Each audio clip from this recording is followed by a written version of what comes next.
Hello and welcome to your weekly roundup of all the latest news and ramble about the world of electric cars from the team at electrifying.com. No Ginny this week.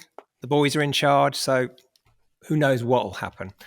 This week, we're going to discuss the MINI Countryman, the Peugeot E3008, the return of buttons, and the possible future of Fisker.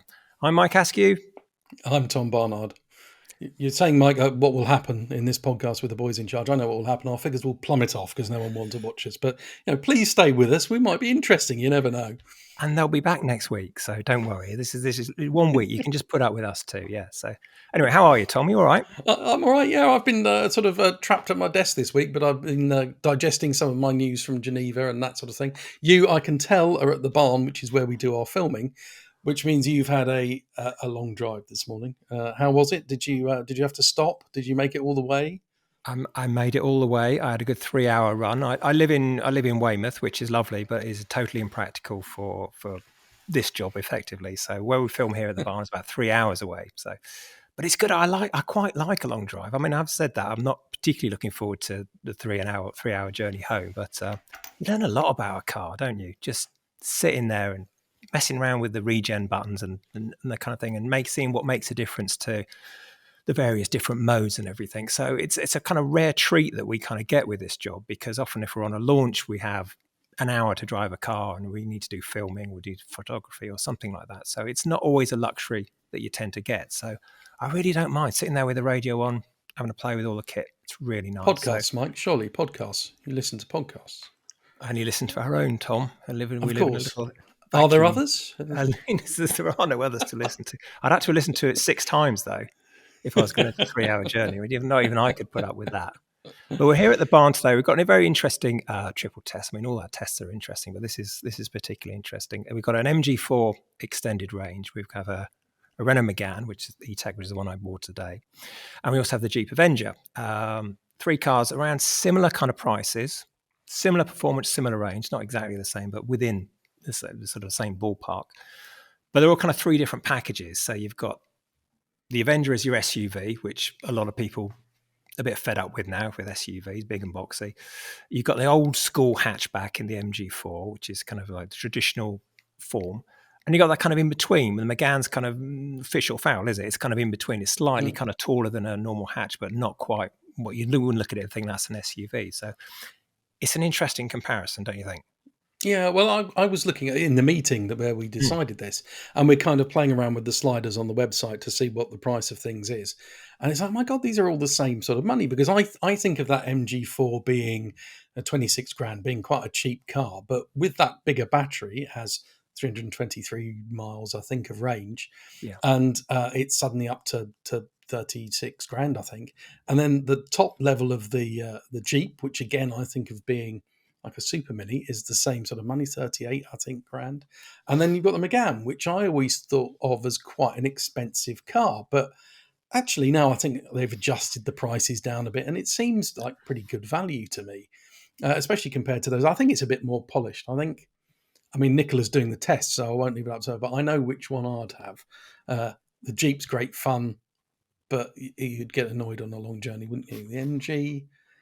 I don't know. There's just some things where there's a bit of cost saving on the MG, I think. I think the MG works better.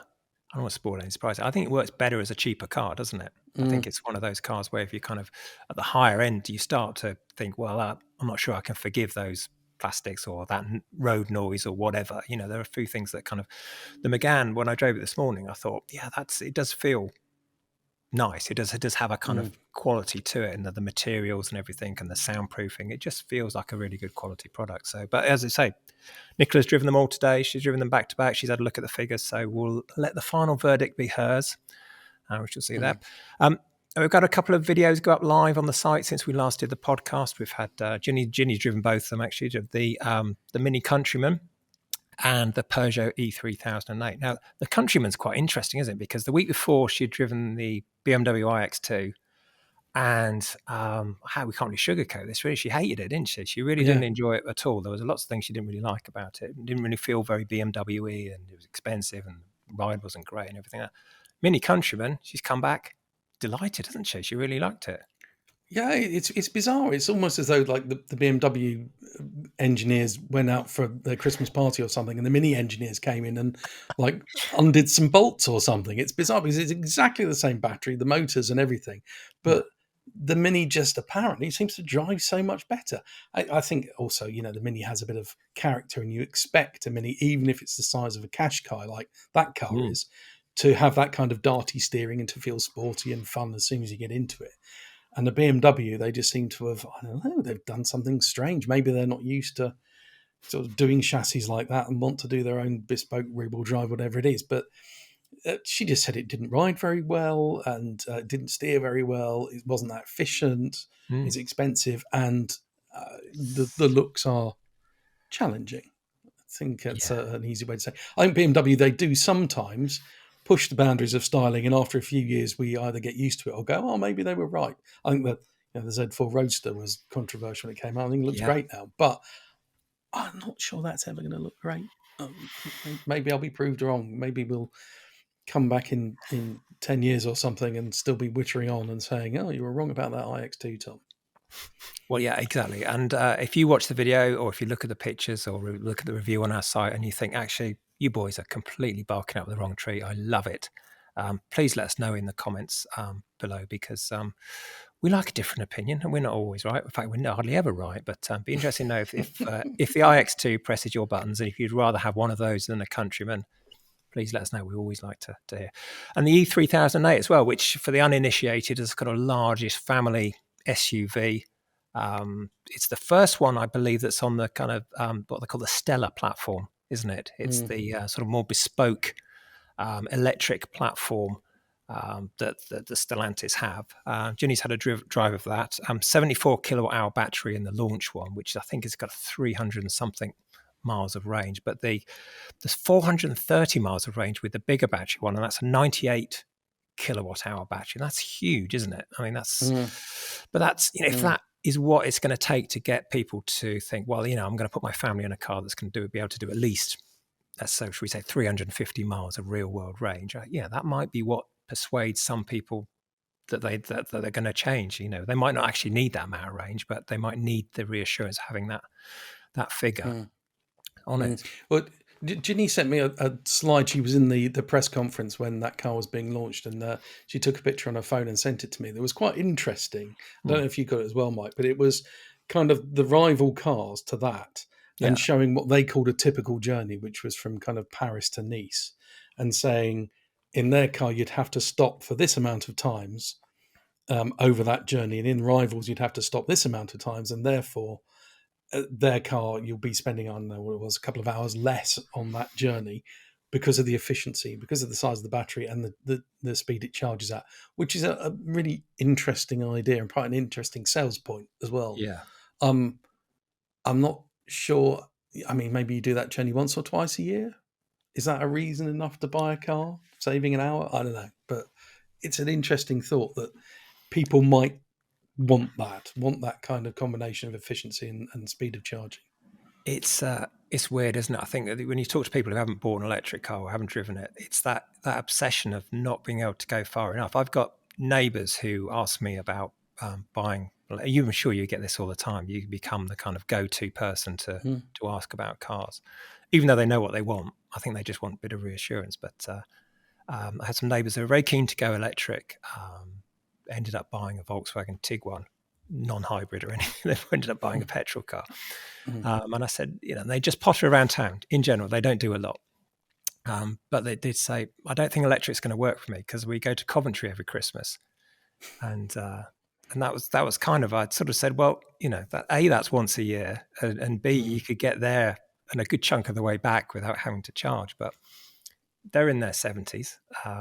They don't really fancy, charging in public. They've read the horror stories. They haven't quite seen the mm. reality of it. But it's strange, isn't it? That's one decision, one journey that they make once a year, and it's enough to kind of put people off it completely. So, but yeah, Yeah, maybe you do need those longer range cars to kind of persuade people that it's fine to change. It's cool to stop. It's getting better all the time. yeah, yeah. I think it is. I think I've got a big journey coming up next week, and I haven't researched it. I'm not panicking about it. I'm not thinking it's going to be a great adventure. I'm just thinking, oh, I'll probably have to charge once on the way there, and maybe once on the way back. And I know it won't be an issue. I'll just have to do a little bit of planning, but not like before in the first days when I started driving electric cars, 11 years ago, when it was a bit of a mission. It felt like a proper adventure going on a journey Yeah. that was longer than to, Heathrow. Yeah. I mean, I would have done this journey 4 years ago, mostly on the A34. And there was one charger at the services. Um, and it was great because it always worked. And I was about the only person who had an electric car then. So there Mm, was never anyone using it. So it's fine. But now you kind of, when I look on ZapMap for that journey that I drive home tonight, and I do the filter of, the kind of 3 or more chargers, and it still lights up mm, like a Christmas tree. There's so many mm, hubs now that, there's mm, Cheveley services, which I think got 14 or 15 ultra rapid mm, chargers now. And every time I do the journey, we might be to come here once a month. There's another, and not just one or two going in. It's kind of proper big hubs, isn't it? So it is mm. getting better. Um, Also, I found myself getting snooty. So it's like, I'm not going to put up with a 50 kilowatt. I want at least 300. Otherwise, I'm not going to grace yeah, their forecourt. you almost get It's to the point like, where you filter those out of the search yeah, because you kind of think, exactly. you're going to be that posh. Should we go back to MG while we're on the Oh, subject? yeah. You saw some in Geneva. Yeah, we ran out of time last week to talk about it. But when I was in Geneva, the MG stand was huge. And so I looked at it and had to find someone from MG to talk me through it, because there were all these cars, an MG7 and MG9. I'm like, what's going on? They said, oh, they're just China market at the moment. And I said, is there a chance they'll come to the UK? And they said, well, no, not really. But come this way, sir. And they took me to the other side of the stand, where they had a badge saying IM, Intelligent Mobility. Yeah, Now, I reckon, this is my prediction, they're going to have to rename it, because Intelligent Mobility is, first of all, a Nissan, Nissans. uh, Yeah, see it on all the a adverts. Nissan Yeah, like a catchphrase or something, and also IM is the name of the company that imports Auras and Isuzus and Subarus and some other stuff, I think. So I think there's some solicitors' letters flying about, and they're going to have to change that. But the cars themselves, there was a complete range of what we would call Tesla rivals, I suppose. So there was a big saloon, which is kind of Model S sized, and then two SUVs, one Model Y and one Model X, and then they unveiled this car, which was the L6, which is Model 3 sized. And kind of yeah, looks like, it's not an ugly car, but it's just one of those kind of generic cars that looks like all the others, I suppose, if I was being slightly unkind. But yeah, it's got some impressive figures. So 800-volt charging is the norm on some of the yeah. electric cars at the moment, because you're very fast. They've got 875-volt charging, which is like 370 kilowatts it will take at a rapid charger, if you can find one that powerful. And they say it'll have solid state batteries that will give you a 500-mile plus range. So who Wow. knows? Interesting. And they're coming. They say it's coming next year. So Next year. yeah, next year, yeah. And with MG, they don't mess about, do they? And these Chinese manufacturers. So yeah, it's let's wait and see. Blimey, blimey. Well, one of the things that caught my eye this week in the news was one of our old friends, one of our old brands, Fisker, which seems to be Mm, the painful growth of startups is very evident. And Fisker this week or last week had said that, or Henrik Fisker said that didn't have enough money to carry on as a going concern without some significant investment. And from what we gather from a story in Reuters over the weekend, that Nissan are sort of poised to pump 315 million pounds, so the story goes, into Fisker to keep it going in return for access to building the Alaska, or the kayak as it's going to be known in Europe, pickup truck, because I don't think Nissan are particularly far with their own pickup truck. And it sounds minimal to us, but in North America, the pickup market is huge, isn't mm, it? mm. Yeah, the Um, best-selling vehicles are pickups in America, aren't they? exactly. So it's hard to underestimate how much of that is. And Tesla seem to have, they've got the Cybertruck, which is more of a kind of passion project than the reality, isn't it, in terms of big sales? Ford are doing okay with the Lightning, aren't they? But it's not a huge Mm, seller. But so yeah, so potentially that could help Fisker out. But I mean, they lost 365 million last year, and that's with selling cars. Or admittedly only the Mm. end of the year. So I mean, it'd be a shame to see them disappear. So maybe this kind of tie up with Nissan will be beneficial to both parties. Yeah, I've seen a couple of Fiskers out on the road actually, and Mm. I've been like, "Oh, what's that?" You do a double take when you haven't seen a car before and you're not quite sure what it is. Yeah. I don't know if they've been like demonstrators or what it is, but I don't know if customers have got them. If you are a Fisker owner, please let us know and Yes. tell us what it's like, We, because we're fascinated. Genuinely, I had a poke around those cars, the Ocean and the Pear and the Kayak, when I went to the Munich Motor Show, and they're really interesting cars. I wouldn't say that I particularly want to own one for various reasons, but I think they're fascinating, and perhaps they'll go down well in some places. Some interesting features on them, certainly. yeah, definitely. I mean, I think it'll be a real shame, but I think all those American brands are really struggling, aren't they? Lucid and Rivian are both not without their problems Mm. financially. And But Apple have pulled out as well. Who'd have yeah, thought it's difficult to make cars? I mean, this is the thing about all these new brands coming in, and analysts saying, "Oh, the legacy brands are dead." And sure, they're taking their time to make mm. these electric cars, but perhaps they're taking their time because they need to get it right and need to make sure that they're making money. And uh, so I and think there's going to be a great deal of fallout, isn't there? I think there is, and because I've worked in the industry for long enough. The actual car and the launcher is kind of the tip of the iceberg, isn't it? The Mm, amount that goes on underneath the kind of 2 years of cold weather testing, hot weather testing, mm, building the factory, getting the factory to work, and all that kind of stuff. The actual building the car bit is, in some respects, the easy bit. It's all the kind of stuff you have, the regulatory stuff you have to go through, the crash testing, all that stuff. It all adds, and all that cost of those has to be factored into the cost of the car. And if you're not selling a lot, you have to mm, divide all that cost into a small number. So that's why it's so hard to do. And Fiskers, they are priced really competitively. If you look at the specs, for like, they are, mm. astonishing, really. So I kind of hope, from the sake of diversity, the fact that we have different cars to choose from, that Fisker survives. So we'll wait and see. I don't think this deal with Nissan is signed or sealed yet, and I guess there's quite a bit of due diligence to do on both sides. But who knows? If you would Mm. like, if you think this is a good idea, let us know in the comments below. Always lovely to hear from you, especially about Fisker. Always tends to generate plenty of interest. Yeah, so that's that. And the other thing we found out this week about buttons might be making a comeback, Tom. Oh yeah, so I think this will get people shouting at their screens or their speakers in relief, because you get into a modern car and there are increasingly they've got rid of the buttons and it's all on the touch screen. And there are good reasons for that. It saves a fortune and it means Yeah. you can change it to tailor it to your particular taste.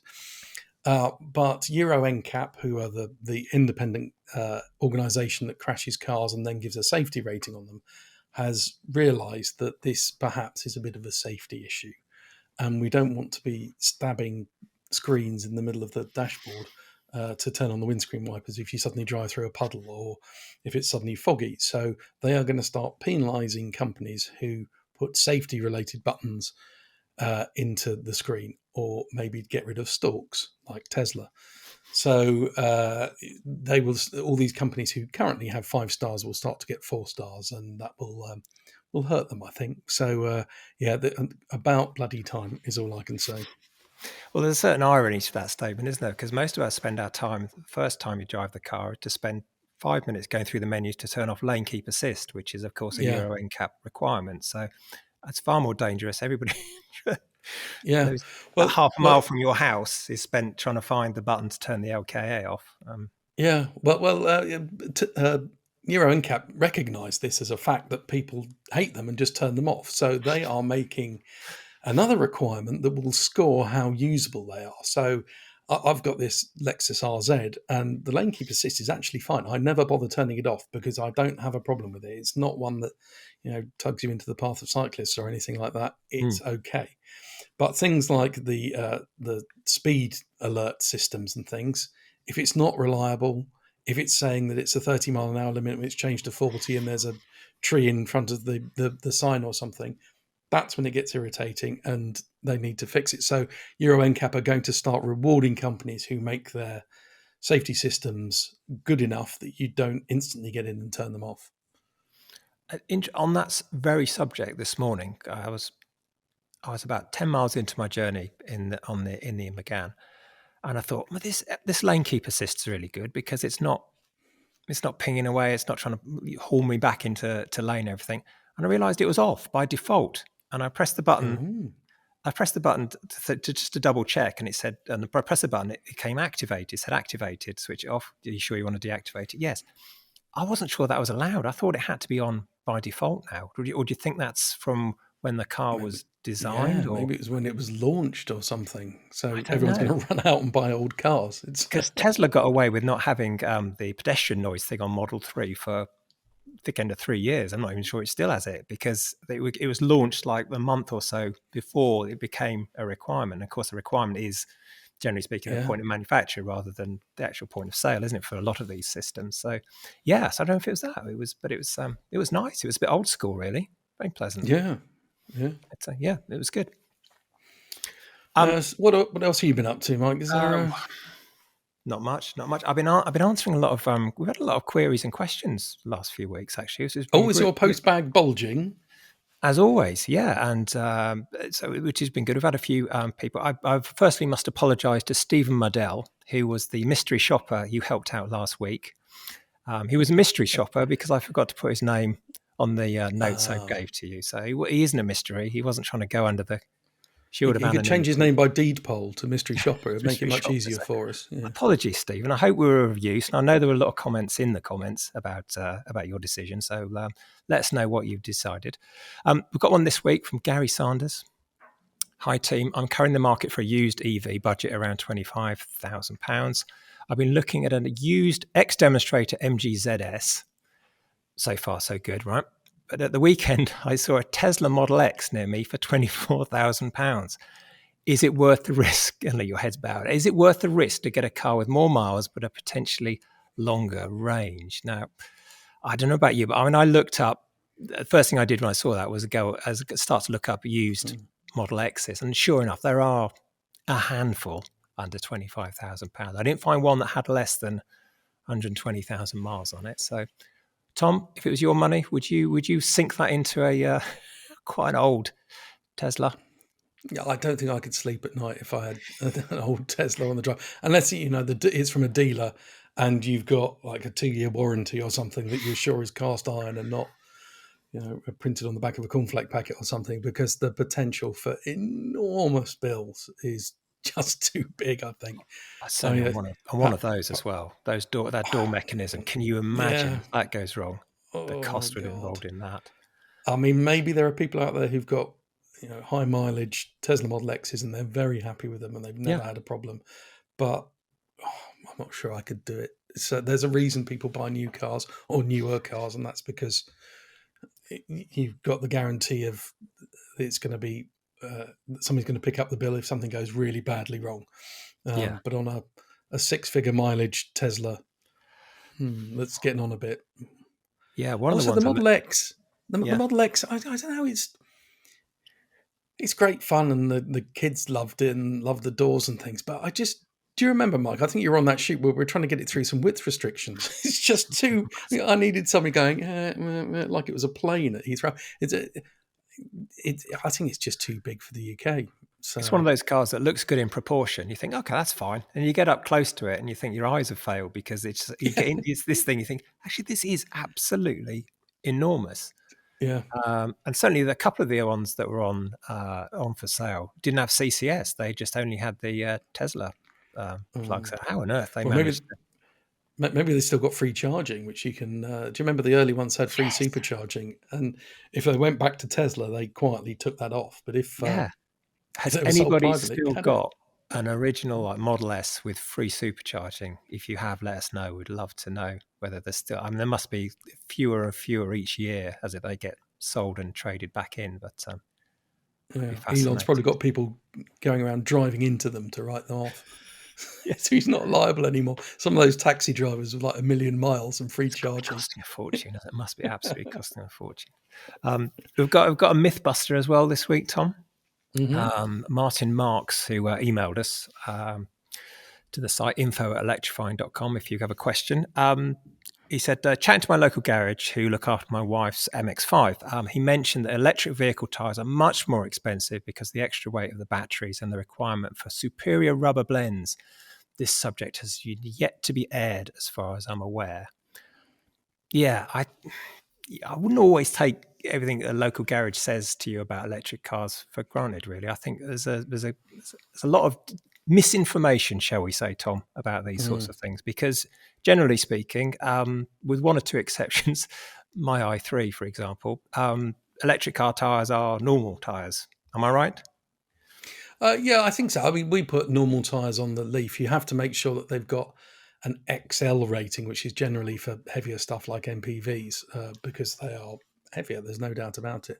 Hmm. But I think QuickFit did a survey that said EV tyres don't wear out any faster than conventional ones, and I think it might even have been slightly better. Hmm. There are certain cars I think that come from the factory with special eco rubber on them, Yeah. because I think it knocks, or it adds a couple of miles to the range. So if you want to keep the range, then you could have those extra. But I don't think they're much more expensive unless they're a weird size. I think the thing with a lot of electric cars is that they are quite bling generally. Yeah. So So they've got big wheels. they've got Yeah. 22-inch wheels. It's yeah, and that means they're expensive, but not any more than any other sort of Range Rover or SUV. Yeah. So I think you can Yeah. spend a lot of money on the special How rubber, much but have you? How you much don't did you need spend to. on tires for the Leaf?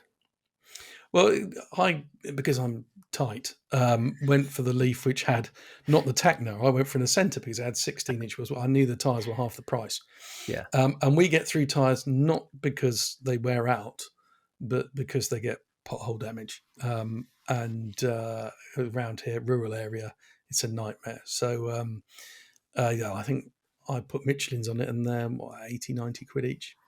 Yeah, I Uh, looked at when I saw this come in. I did look it up on our old friend Black Circles, which you and I have used mm, quite a bit for tires, mm, and a Tesla Model 3 with I think 18-inch wheels. It was if you're happy to have a cheap, really cheap, you've never heard of tire, it was 65 quid delivered. mm, And you kind of think, and if you want the Michelin's or you want the proper brand names, there were three figures, but not crazy mm. figures. So yeah, I mean, they do. I mean, the weight of the car means you may wear them out a little bit quicker, but generally there's not a massive.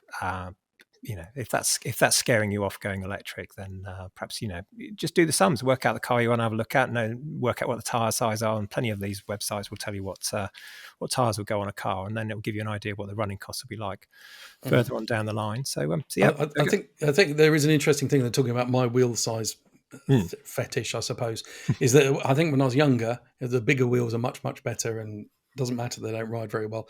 And as I've matured, perhaps, is now I put the smallest wheels on the car because I know it's going to ride nicely and my tyres will be cheap.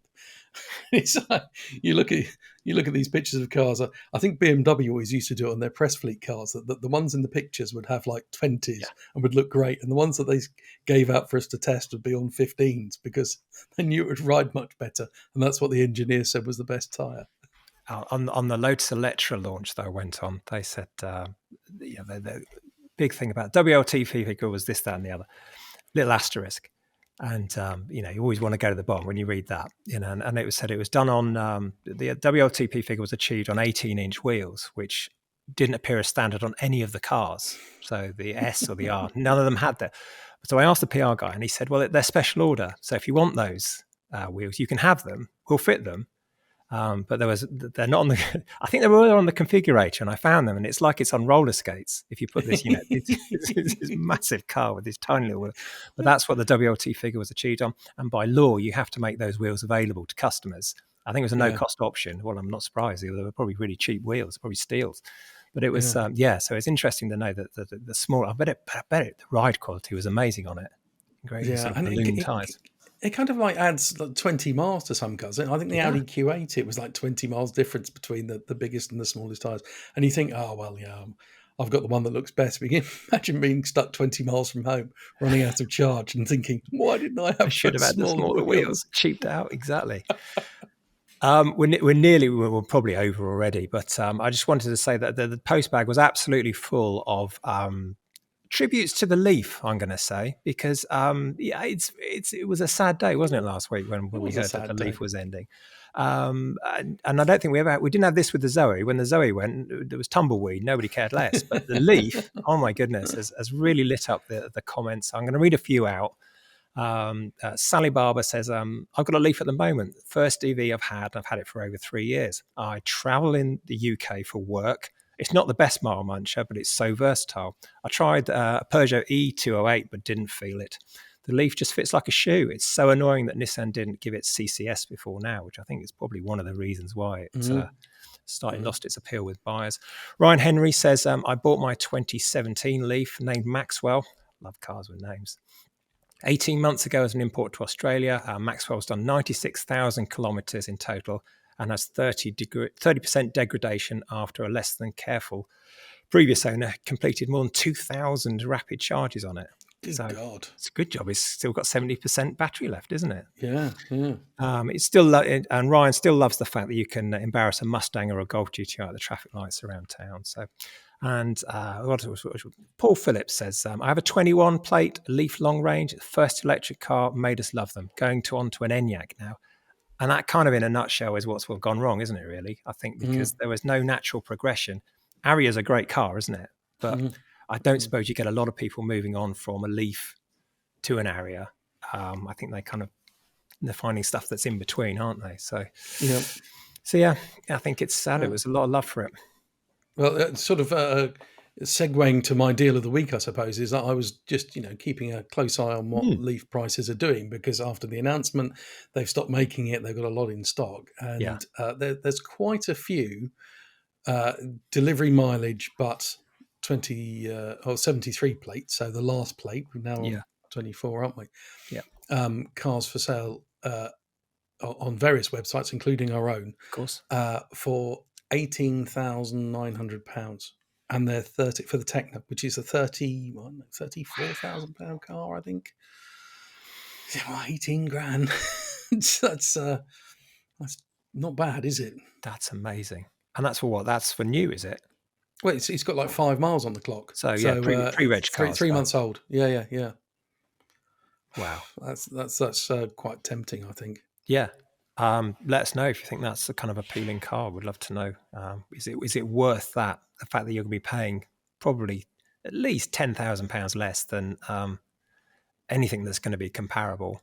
Is it worth it? If you charge at home and you don't charge out, I mean, there's still going to be CHAdeMO around for years, isn't there? In rapid charging, you probably won't have the choice, but it would probably be natural selection, I'd imagine, because there'll be so few CHAdeMO cars on. There is only 2 connectors in a bank of 10. That's probably works in your favor because the chances are you're going to be able to get on them. So again, let us know if you think that's going to be an 18 grand Leaf is going to be tempting to a lot of people. So, and I think that probably concludes the post bag for this week. It was mostly Leaf. It was 1 or 2 questions which we've answered before in terms of buying choices and tyres. So I think it's probably time to wrap up the podcast. Thank you for listening if you have been. We'll be welcoming back Ginny or Nicola next week, so you won't have to put up with us too. Have a good week. Bye. Bye.